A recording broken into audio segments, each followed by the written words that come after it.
Watched a guy in Stockholm completely lose his mind at a pharmacy because the cough medicine cost 140 kronor, and he'd convinced himself this was clearly a mistake because that's like, what? $1,000? It was $13. He'd done the math by dividing instead of multiplying. Then built an entire conspiracy theory about Swedish big pharma price gouging tourists and demanded to see their regulatory compliance documents. The pharmacist, maintaining the supernatural calm that Nordic service workers possess, pulled up a currency converter on her phone. He stared at it, then said that app is probably run by the Swedish government, and paid in crumpled euro bills he'd been saving for emergencies, treating the pharmacist like she'd personally orchestrated an international financial crime. She gave him his 47 kronor in change and said, "The government thanks you for your contribution to our socialist paradise." He left muttering about exchange rate conspiracies, still convinced he'd been robbed. Somehow, both the victim and the hero of his own economic thriller, serving tourists who think every foreign price tag is either a scam or a clerical error has taught me that Americans arrive overseas with the absolute confidence of someone who's memorized the exchange rate wrong and the paranoia of someone who thinks ATMs are trying to trick them personally had an American woman in a Budapest thermal bath absolutely melt down because the locker key cost $1,000 for rent deposit, and she'd somehow calculated this as $1,000 American. It was $2.80. She'd seen the comma in 1,000 and her brain had just stopped processing, creating instead an elaborate narrative about Hungarian bathhouses, specifically targeting Americans with four-figure locker scams. She demanded to speak to whoever runs this place was directed to a 67-year-old Hungarian grandmother in the office, and spent 20 minutes trying to explain American consumer protection laws while standing there in her bathing suit, clutching her towel like evidence. The grandmother nodded patiently through the whole thing, then said in perfect English, "Would you like to use the locker or continue complaining in your wet swimsuit?" The American paid the $1,004 and used the bath for 6 hours. And on her way out told me she was still pretty sure something fishy was going on with their pricing system, because why would they use such big numbers?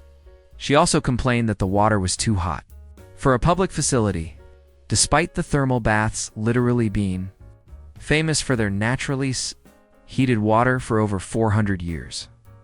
Guy in Prague went to war with a tram ticket inspector because he'd bought a 32K ticket and genuinely believed the inspector was lying about it being valid.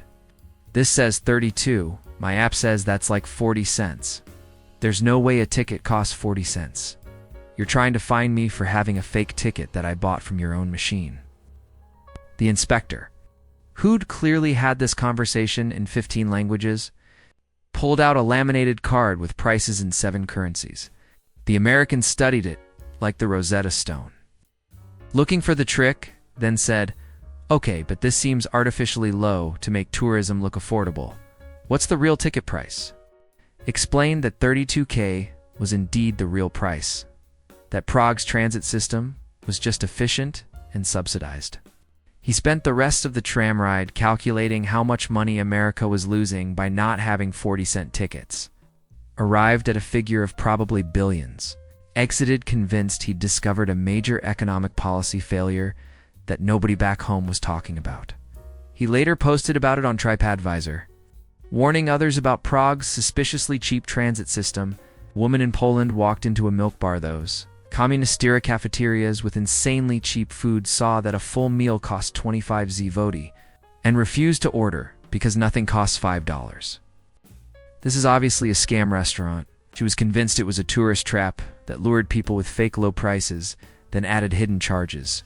Watched her stand at the counter for 10 minutes demanding to see the real menu with the actual prices, while the woman behind the counter who'd been serving the same pierogi since 1987 just stared with the exhausted patience of someone who'd survived Polish bureaucracy and wasn't about to be rattled by pricing confusion. Finally, another customer, a Polish grandmother, told her in broken English, "Is real price? Stop being stupid. Order or leave." The American ordered gurek soup, and a pork cutlet. Paid her 25 zloty, ate the entire thing. Then told me on her way out, I still think they're losing money on every meal. This business model makes no sense. It's been operating since 1973. She asked if they accepted Venmo for tips because she didn't trust leaving.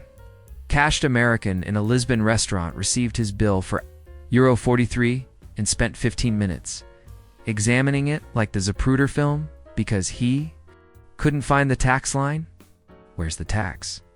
Every receipt has tax. Are you not charging me tax? Is that legal? Am I going to get in trouble? His waiter explained that Portuguese tax is included in the menu price. He looked betrayed. But how do I know how much tax I'm paying? What if you're overcharging the tax? I need an itemized breakdown. The waiter, demonstrating Olympic-level patience, explained that this was how all of Europe worked.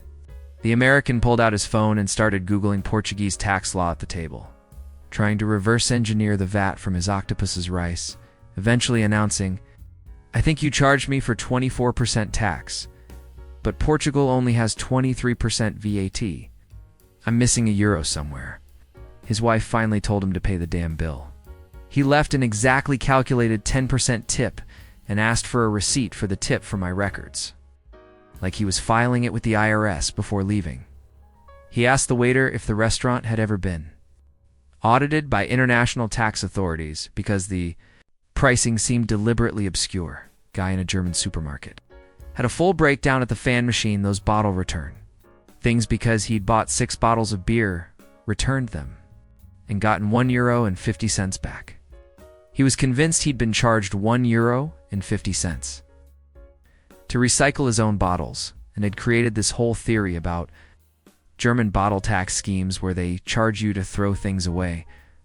This is what socialism looks like. They tax you coming and going. You can't even recycle without paying the government. Tried explaining that fanned as a deposit he'd paid it when buying the beer, was now getting it back. He stared at me like I'd spoken backwards. Why would they give money back for garbage? Because it incentivizes recycling. That's not how capitalism works. He left the €1.50 on the machine, refusing to participate in their system, essentially donating money to rue out of pure economic confusion. The teenager working there pocketed it and said, Danke. American education system? The guy then tried to buy more beer with American quarters, claiming money is money. Woman in a Croatian taxi lost her mind when the meter read 73 kuna for a ride from the airport, and she'd calculated this as $73 based on absolutely nothing. This is price gouging. I know my rights. Croatian taxi law says airport rides have fixed rates. Ma'am, you're thinking of a different country. And also 73 kuna is $11? She demanded the driver prove he wasn't scamming her by showing his taxi license, his rate card, and some kind of certification that this meter is accurate. The driver, who'd been shuttling confused tourists for 30 years, showed her everything, then pulled up a currency converter. She looked at it, looked at him, looked back at her own phone where she'd somehow convinced herself the exchange rate was 1-to-1, then said, well, it should be more clear, and handed him exact change plus a 50-cent tip like she'd done him a favor. He told me later American math is very creative. Also asked if Croatian taxis accepted Apple Pay, because she didn't feel comfortable with cash, transactions, and developing nations, Croatia's, in the EU, the absolute peak was a guy in Norway who went to 3 different banks trying to report fraud because he'd withdrawn 500 kroner from an ATM, and his bank statement showed a $47 charge.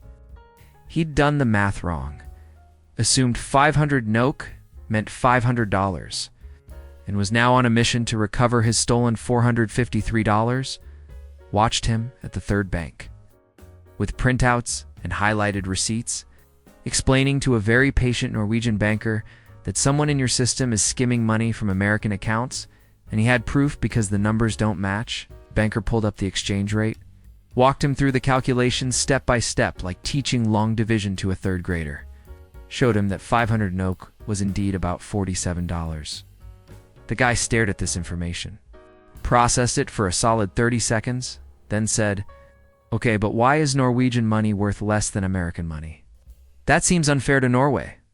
Have you guys considered just making your currency more valuable? The banker said, we'll bring it up at the next Economic Council meeting. With the deadpan delivery of someone who'd achieved enlightenment through infinite tourist confusion, the American left satisfied, still not entirely clear on how currency worked, but convinced he'd help Norway's economy by pointing out their valuation problem. He asked if they had comment cards so he could formally suggest Norway rebrand their financial system to be more intuitive for international visitors. The banker handed him a tourism brochure and said it would be forwarded to appropriate authorities. Working in international tourism has taught me that Americans treat foreign currency the way medieval villagers treated eclipses as frightening evidence of chaos they don't understand, but assume is probably someone's fault. They arrive with conversion rates memorized wrong, conspiracy theories about exchange kiosks, and the unshakable belief that if numbers are bigger in the local currency, they're being robbed, and if they're smaller, the whole economy is a scam. It's like watching people try to do calculus using only the power of confidence and credit cards.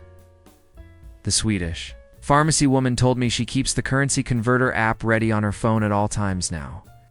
Just pulls it up preemptively when Americans start squinting at price tags with suspicion. Saves us both 10 minutes of them explaining American economics to me, she said.